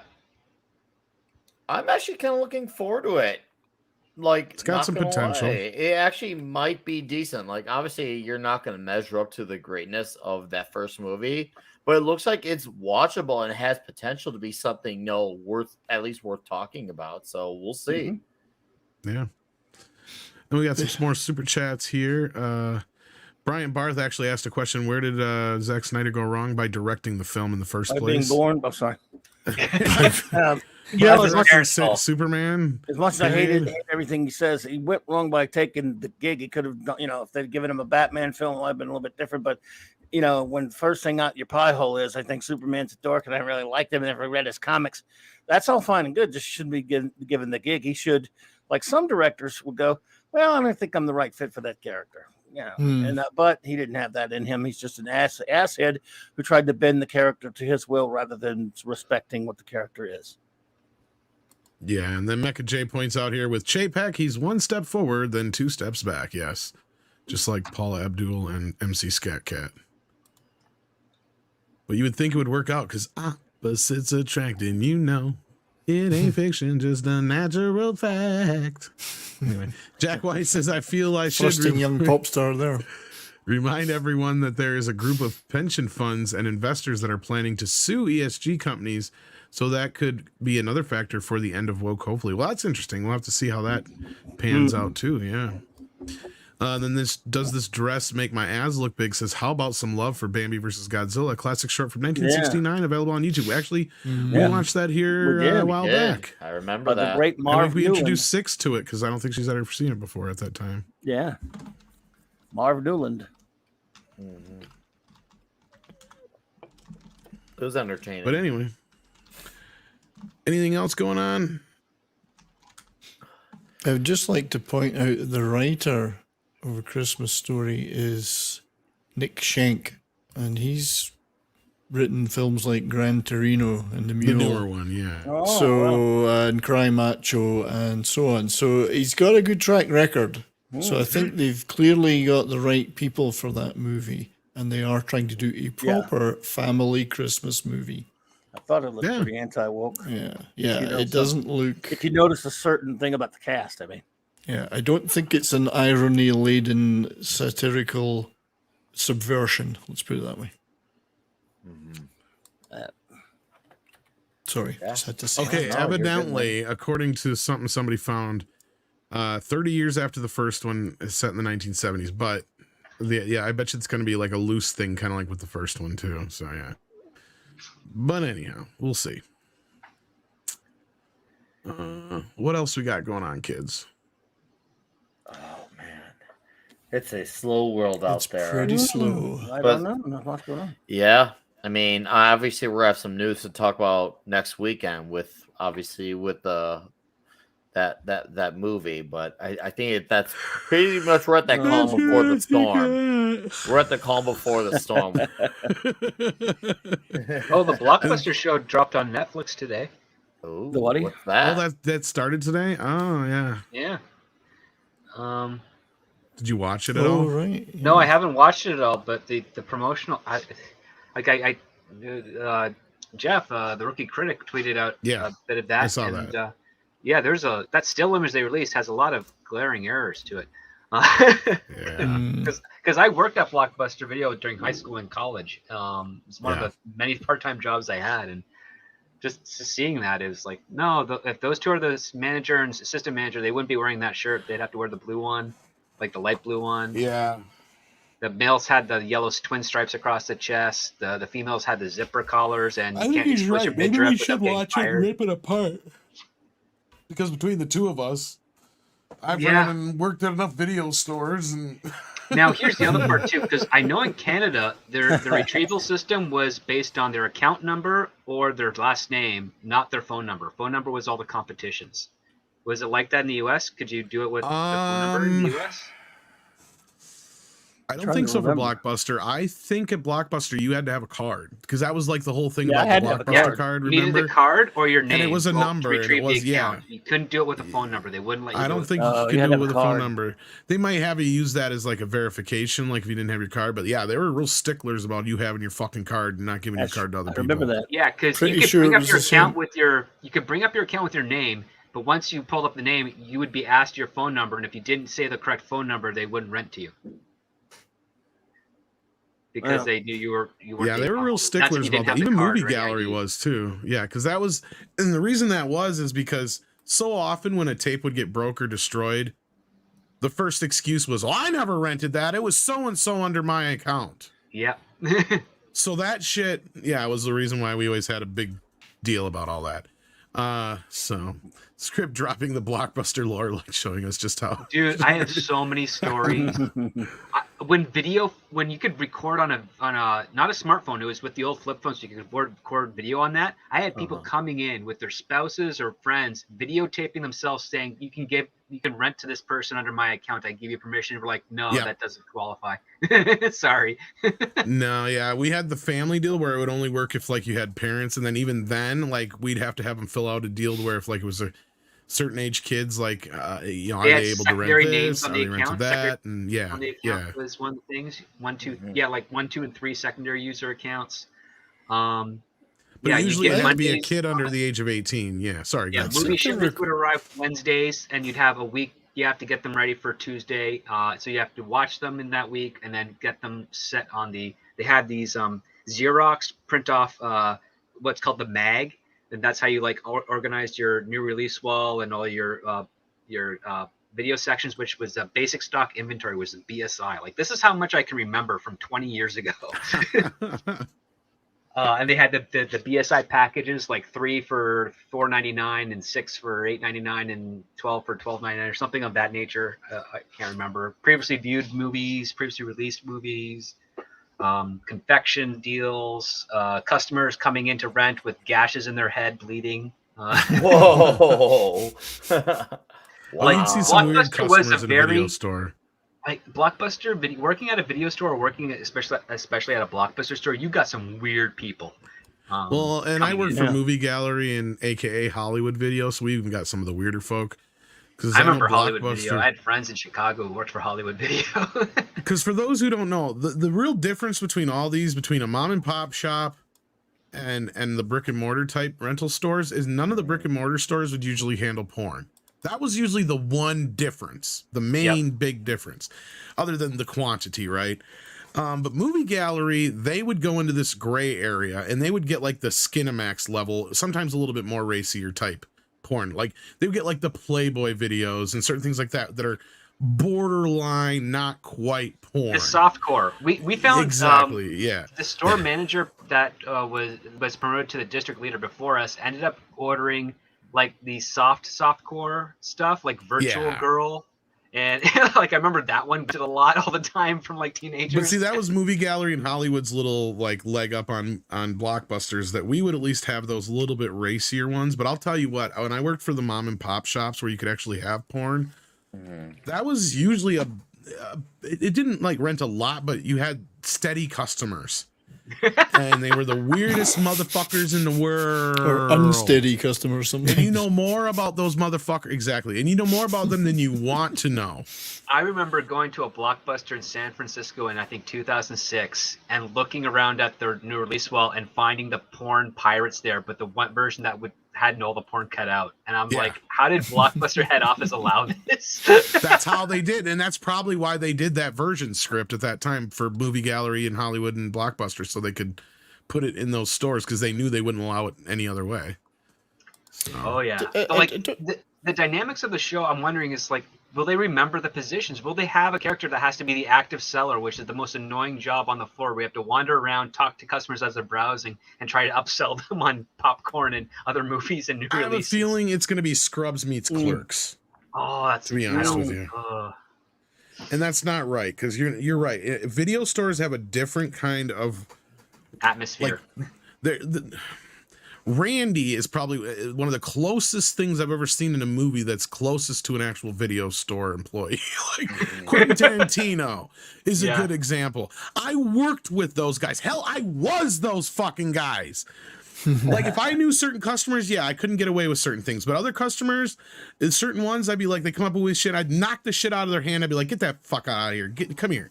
You know, like, you don't need that shit. Get this instead. And they would thank me for it later. You know, you knew your customers. The best part was going through like the return drop box, finding movies that one, don't belong to your store, two, are home movies from other people. Oh yeah. Oh, especially like, somebody's homemade porn. Or when really fun is when they tried to swap, they tried to burn the DVD and then print off their computer printer the cover case and then glue it on and try and pass it off as the original. Oh God, yeah. Jeez. My favorite thing is when you would have two stores in the town and like you said, Script, you would get each other's movies. Yeah. Because I would have fun with some of those guys. I would act like it's a hostage situation and we're negotiating. Well, for the Blockbuster stuff, like there were 7 Blockbusters outside of my hometown. So we got 7 different store stuff. We had to organize them and then arrange for either private couriers to do it, or if one of the employees had to cover a shift at that store, they would just take the whole bundle of films and then drop them off. Yeah, technically we were not obligated in any way, shape, or form to do shit. And technically you couldn't really figure out who had dropped the movies off unless they just happened to be like in a bag with a bunch of other movies that were ours. So you could trace that person down and be like, hey, by the way, you returned some Blockbuster movies with your Movie Gallery ones or vice versa. Because otherwise you're just like, I don't know. So I would have fun with it. I'd be like, hey, after a while we get like a stack of them and I'd call them up and be like, I got some of your boys here. What are you going to do about it? Oh, I got some of yours. What are you going to do? I don't know whether Blockbuster in the US did this, but I seem to recall that we used to get rentals by mail and then send them back in the post in the early days. You didn't have to go to a store. That was kind of the beginnings of Netflix, right? And that was what pissed me off, because I had my buddy who owned an ISP. Like, he was always real good with like coming up with investment plans and stuff like that. And I'd bring him ideas once in a while. And there was a few things we did implement that went here and there. But one time I did bring up to him, I'm like, because this was just after my video store had collapsed. And I'm like, look, here's the problem. 9/11 happened. Nobody was watching movies. They were all staying home watching CNN and shit. I said, but I have the largest DVD collection around. And I did at that time, even bigger than Blockbuster and Movie Gallery at that point. I'm like, what if we could do this as like a drive-through or a mail-in kind of thing? Mm-hmm. And he's like, well, go find out how much it would cost to do the mail and come back to me. Now, the only thing I did differently than what Movie Gallery or Netflix would have done was I actually had hard plastic cases because I wanted to protect the movies. So that cost that cost part went up astronomically compared to what Netflix does. And at that point, he just thought the cost wasn't enough. But lo and behold, a couple of years later, Netflix is one of the biggest fucking companies on the world, and they're killing all the rental industry. And every time I see him, I said, "Remember that idea I had?" He's like, "Yeah." No, Blockbuster definitely did them on. You could pick the movies online, and they would mail them to you. It wasn't just Netflix. Exactly. Blockbuster in the UK Well, they did that to do compete with. Well, they did that to compete with Netflix too. It had to been And later to be in the real, years, yeah. Netflix did already exist when I came up with the idea, but they weren't Netflix yet, right? Like they weren't. Everybody knew about them. They were just. They were a very small company at that time. Do you recall it was annoying if they sent you the wrong movie? Oh, I can imagine. Oh God, yeah. Because it may have had a similar name, and some idiot was just sticking it in an envelope. What's worse is when you go to a video store and that happens, because we're supposed to, like, as an employee, that would bother me most. So you motherfucker, we're supposed to check that shit. This is why when I would buy a cassette or an album or a CD, I would always make sure I opened it and had a look at what was inside. Right? Look at the disc or look at the time when vinyl. I buy used stuff. You know how many times my heart's been broken, dude? I'll find what I think is a holy grail CD I wanted for a long time, then I open that bastard up and it's always empty. Exactly. Kidding me? Or it's the wrong one. It's some Or piece of something crap. else completely, yeah. Always check the physical media if you're leaving a store. You know, Speaking of Tom and music. Script, I gotta shed you guys the photos I have here at home. We have a Blockbuster video blanket and a flag Is here. that the remastered? The new one, yeah. See, I don't have. I think I've got my old shirt somewhere packed away. I do have. I was on my last day. They gifted me the sweater jacket, the Blockbuster sweater jacket. No, what? I got It's like this unceremoniously gray, shit canned. fuzzy sweater jacket. I've got it in my closet for. They got rid of us good employees early because then they knew they didn't have to pay us out, and then we had some like fucking lawsuit with them afterwards that we didn't get. Oh no! back. Like Sorry. I quit because I was going to Hollywood. So at that point, No, I happened to be there at the end. Oh, at the very end. So that was like what, 2010 to 2012? Yeah, they lasted like 2010. another year after I left, but at that point they were doing it to all the stores. Like they were cutting their longer employees so then They they wouldn't could, have to pay out severances and stuff like that. and yeah. and then they were more expensive, so they just kept the newer employees who were cheap. Oh If yeah. we could- One of we my could- favorite things to do with the MRAs is that I knew how to where to squeeze so I could pull the yellow security strip out and just open the thing right then and there. Because they're all done with magnets, and then it's like, oh, if you just press here and here, that moves the little latches open so that you can slide out the yellow thing and just open up the case. Yeah. Because that's what you had to do. But yeah. You got handed the DVD. You had to put it through the 3-pronged magnetic thing to release it. But if it was a busy day and your person on the other till beside you was checking out movies, you'd have to rotate or vacillate between who to use it. Sometimes you wouldn't have the time, so I just figured out how to do it without it and just whip through faster. We had one at every station. 6 says, I demand a Tom and Script roundtable based on the Blockbuster TV show. Well, I think we will have to watch it, but I bet you we'll point out a lot of the It's good. anachronisms and the good. problems I with watched it. I watched it. I have a feeling did we watch will. it? I did. It was good, and yes, there are some issues too because me and my girlfriend are especially her. She's a very big Blockbuster holic. Like I said, we have a blanket and a flag here. She up until like a year ago still had her Blockbuster card, and I still before I got out of Chirac, I lived by a video rental store, and it was very plainly just called Video. And I'm not joking. I love those small generic stores where it's just like liquor. It's like, what the fucking is? Yeah, Sandwiches. it was called- Or with stuff in it. Barbecue. Just Yeah. Food. Well, food. it was called Video. And I remember because I remember looking inside. It was so With the crazy prison- because you village. can see like the popcorn bags, the liters of soda. It brought me back to 1997. I was like, whoa. Well, it's easy to do that part, but it's harder to actually capture those people, right? And that's what I think Script and I were talking about.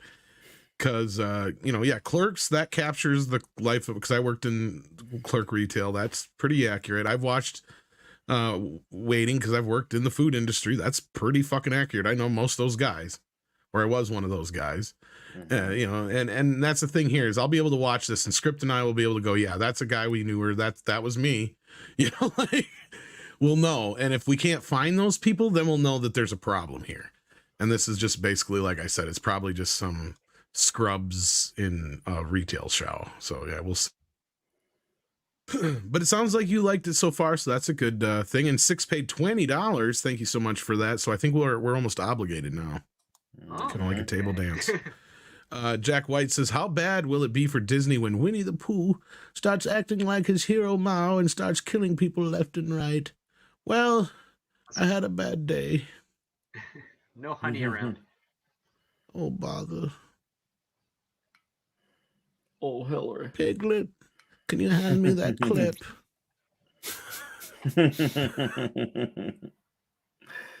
Oh, Lordy.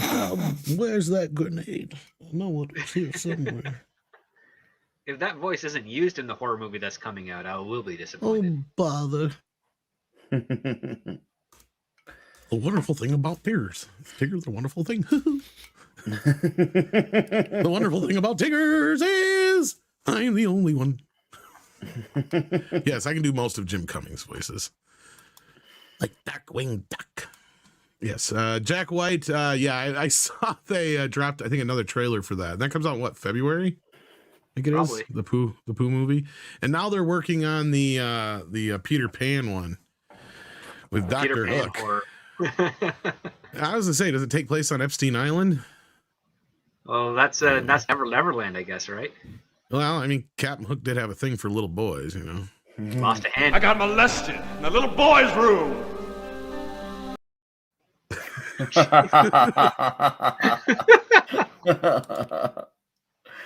Oh, Lordy. That was Peter.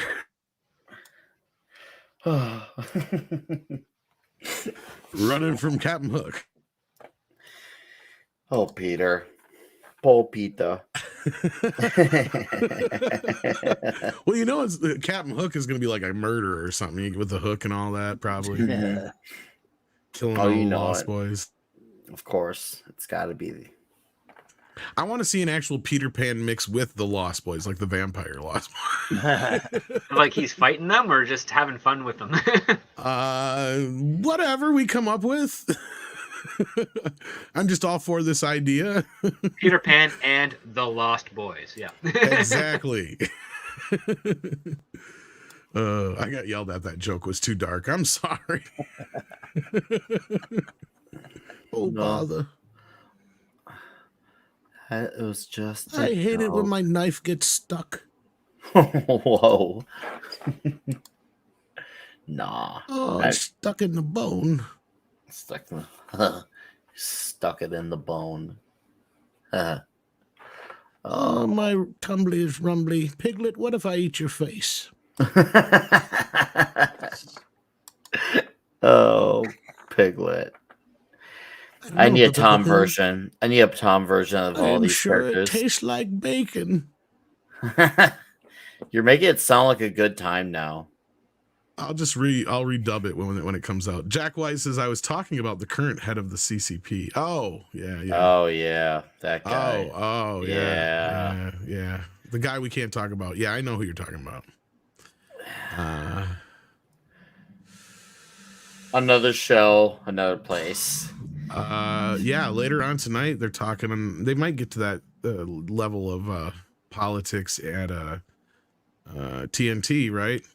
Sometimes they do. So they try to make it not as politically oriented on TNT, but once in a while there's something that's like, where they like just have to talk about it, like, huge news, they'll bring it up, but usually they try to stick with Monday as far as political heavy topics. Yeah. But who knows? Rue, I don't understand why you had to kill Rue. Well, he couldn't live without a mother. Not a mother. Oh, poor piggy. That means that Pooh killed his mother too. Damn it. But I will He want went bacon. through the whole 100-acre woods. One by one. And suddenly, Oh, Christopher Robbins, and suddenly I wanted come bacon. out and play. I'm trying to imagine him doing the clanking of the glass too, like in the Warriors. I can't see it. Christopher Robbins. Oh man, seriously, Come out to play. It's so. Oh, bother! I dropped my axe. Where? Bad Tom would be very proud of you. Yeah, he would. Oh, bother. Did I say 1,000 acre? I meant 100 acre, yeah. Oh, you said things. I said things, and then That's I said inflation. things. I'm sure this is one of the raciest shows I've ever done, but that's all right. We brought in this episode's been brought to you by Girls 18 XYZ, free virtual girls chat in your city. Wow. That's right, kids. Get your parents' permission first. No. Uh-oh. Oh my. Oh, You know, my. how is it that they have the access of we've blocked them more than anyone on here, and yet they somehow know how to keep coming back? It's impressive. They know. They know. It's just The multiple Green Acres accounts, Massacre. hundreds of them. That would be funny. Zsa Zsa Gabor goes nuts and chainsaws everybody. Oh. You are my wife. Say goodbye with a knife. Oh, nice one. Tom. Jack White says, I was asking who Disney's investments will be affected by the current head of CCP starts acting like his hero Mao and starts K-wording people. Yeah, I get what you're saying, Jack. Yeah. Touchy subject? We're not going to get into. Even if you wanted to, I don't think you really could get into as much because there's not been as many ties movie-wise because of them not being released as much in said country. Yeah, Disney has been distancing themselves here and there from stuff That over there stuff, anyway. yeah. So, isn't Shanghai Disney supposed to be closing down too, or there's some talk of it, or turning it over to don't them, or know. some shit? I don't know. I don't know. I know that was a big point of problem too.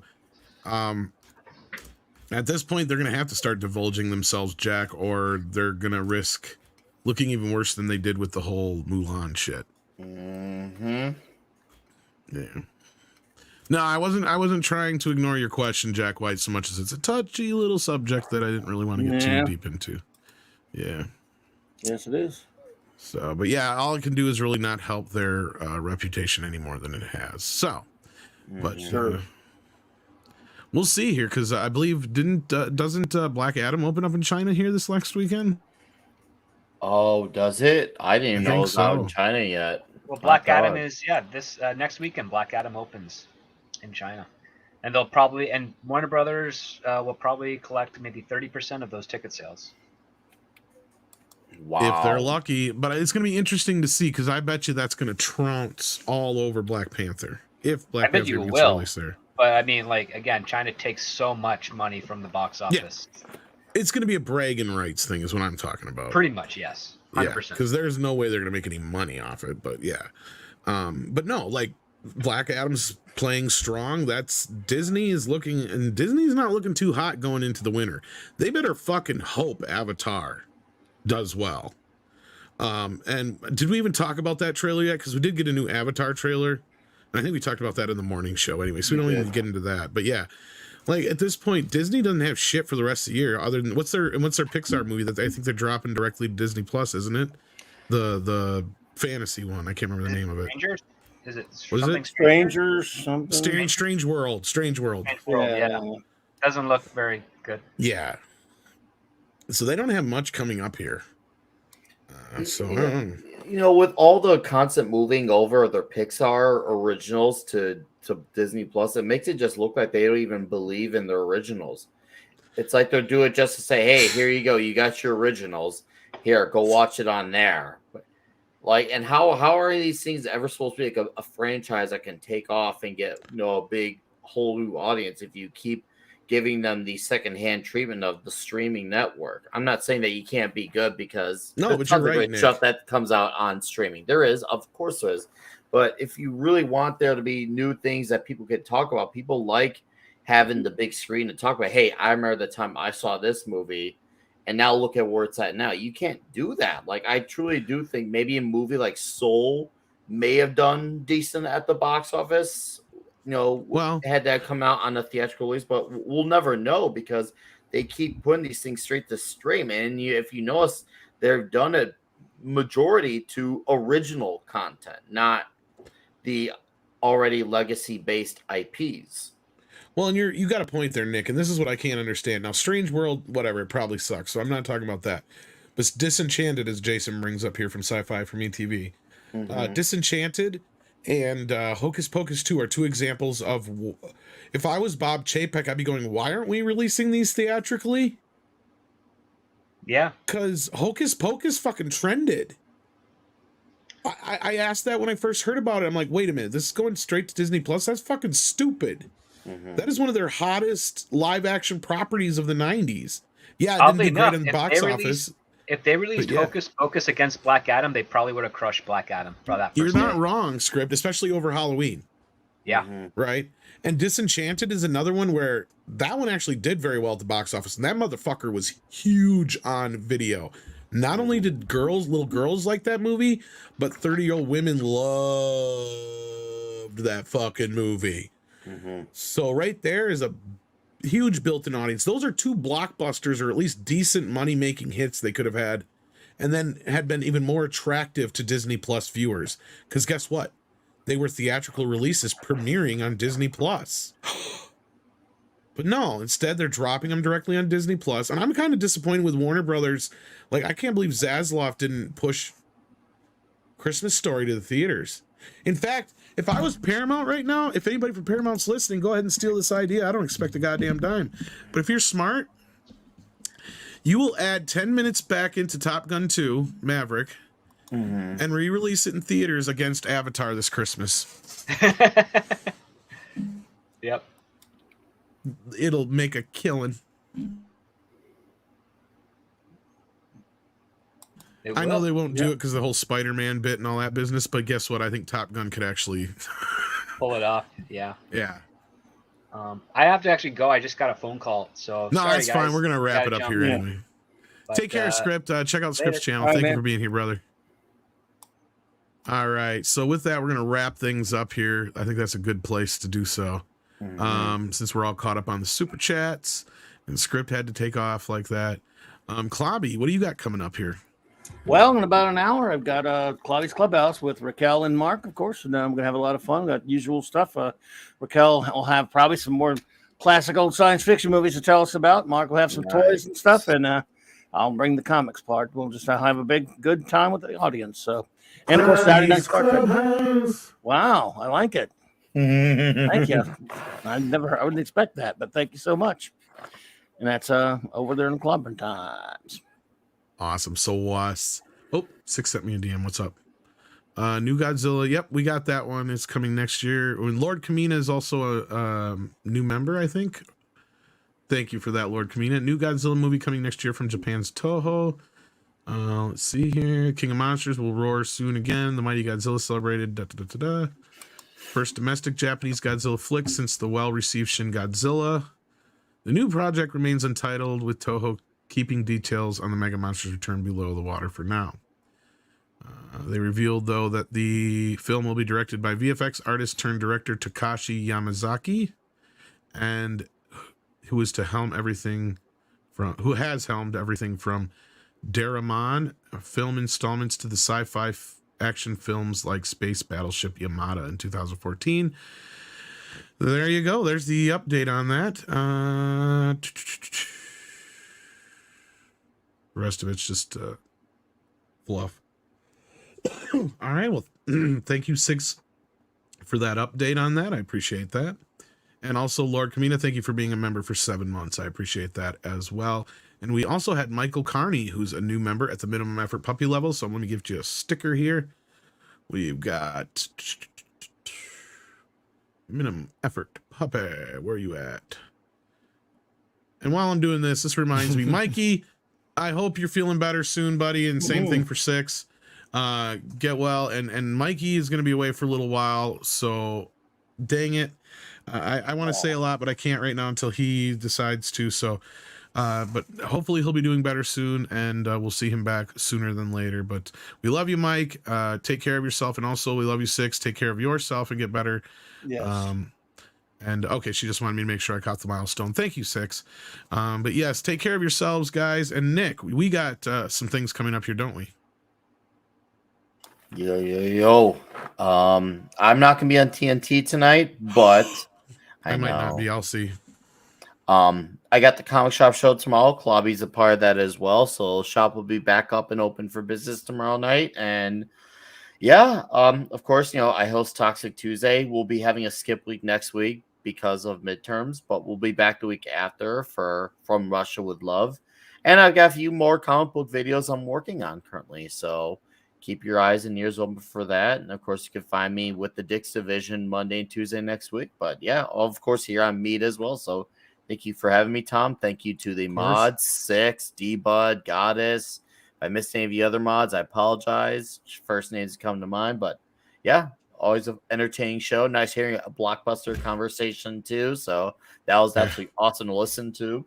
I'll just tell you guys to the photos of the blank and the flag soon. You guys will get a kick out of it. So yeah, thank you for having me. We're always glad to have you. And then we had another super chat here, and I'm actually trying to link. There it is, Thursday Night Throwdown. So that's linked for the end of the show there. I'm going to try and hop in there if I can. Jack White has one last question before we get to 70s, who actually stayed through the whole show tonight. I'm impressed. Well, I ate before the show, so I moved. I'm in a different time zone now. That helps, see? And that's what I did too, barely. That was why I was late. Last question. If the Dune prequel is good and not woke, will they adapt the Machine Crusade series? I don't see why not. If it's successful, that's more for them to do. That's more stuff they can make and work on. So yeah, if it's successful and the sequel is very successful, I don't see why they wouldn't try to keep doing more stuff in the Dune universe. That's a good idea. But yeah, with that 70s, as I was saying, what do you got coming up or anything you want to plug? Well, after a bit of a hiatus from moving, I'm getting my shit together again, and there'll be an uptick of activity. So tomorrow night I'll be on the Foulball Productions MF for Cocktail Lounge as usual. Saturday night, Brahma Bull and I are starting a new series together called Bourbon and Boarding. That's going to be at 10 p.m. Mountain Time on my channel. We're also going to try and broadcast it on Rumble at the same time. And we're going to be sitting drinking bourbon and whiskey and talking about hockey. NHL hockey, I mean. Hockey. So that's Bourbon and Boarding. My channel, 10 p.m. Saturday night. Right. And Monday is going to be a big one. I'll be back to doing my own Monday afternoon It's Only Talk and Roll show. And this Monday, we're going to do a Welcome to Alberta plus 600 subscriber celebration show. Awesome. So I'll be expecting you all to come and pay homage to me. Awesome sauce. And yeah, so anybody who heads over to TNT, you may see me there. Even if you don't, let them know that I sent you there. So they know that you brought some mead love with you. Like a snail trail. Mead love. Meat love from Tom. It's a meatloaf. It's a meatloaf. Oh, you had to go with the meat. Midnight's Edge all time. Meat. No, tell him Bat Tom sent you. Oh, yeah. A special consignment of meatloaf. Special fucking delivery. I said that once before I threw a battering at the Joker. I thought it was really cool. It's not about what Bat Tom says, but what he does that defines him. That's what I do. That what? No, I'm Batman. I'm totally Batman, though. That's pretty definitive. You can't change the definition of that. I mean, Batman's Batman. It's that doesn't make any sense. You're so I got silly. molested in a little boy's room.